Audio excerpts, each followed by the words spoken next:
Do you see this face right here, young lady? Do you see this face? This, Yes. this is Glee. I've never had Glee before, but this face right here in your presence is Glee. I don't know whether or not I should bow to your beauty or kneel to the greatness that you are, but this is happiness right here. You see in front of you. Oh, and you know what? As soon as you appeared on, I started grinning. I was like, he is handsome. Look at that bright face. You know, Star, you we're better have me mirroring each blushing. other here. How are you? I'm wonderful.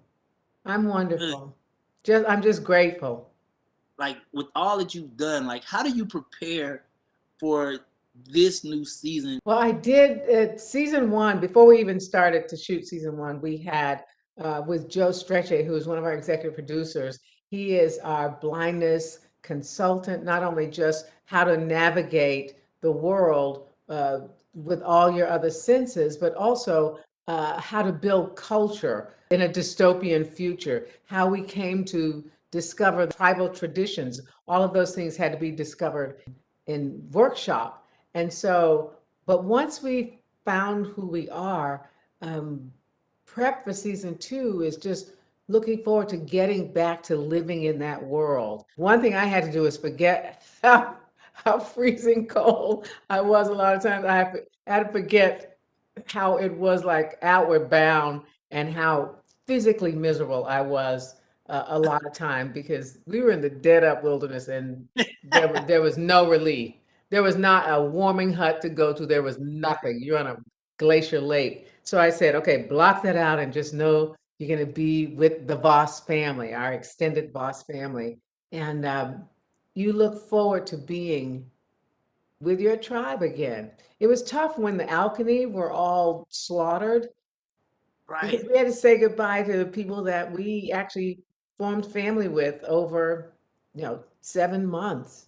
And then you regroup and carry on. So you see us now that Voss family is trekking through the wilderness, and we've come upon what would have been cities. We get to see in this season what it looked like in the cities and how things were repurposed for life then, because before it was all in the wilderness. And we see more family. We meet Edo Voss. And you think Baba Voss is big and bad and beautiful. Edo is, and at the same time, it's still about brothers, a hurt from boyhood. Right. Family is where we learn how to love each other. It's also where we learn how to fight. And it's also where we get the deepest hurt because we are the most open and vulnerable in our families. And so not only the Voss guys, but the Royals and everybody, the twins, even Paris, the past that has shaped us and hurt us, and maybe what we've run away from, it all comes home to roost. I truly thank you for your time. And let me tell you something. I love the icon that you are. I from my heart. So thank you so much. I appreciate you, man. You keep climbing.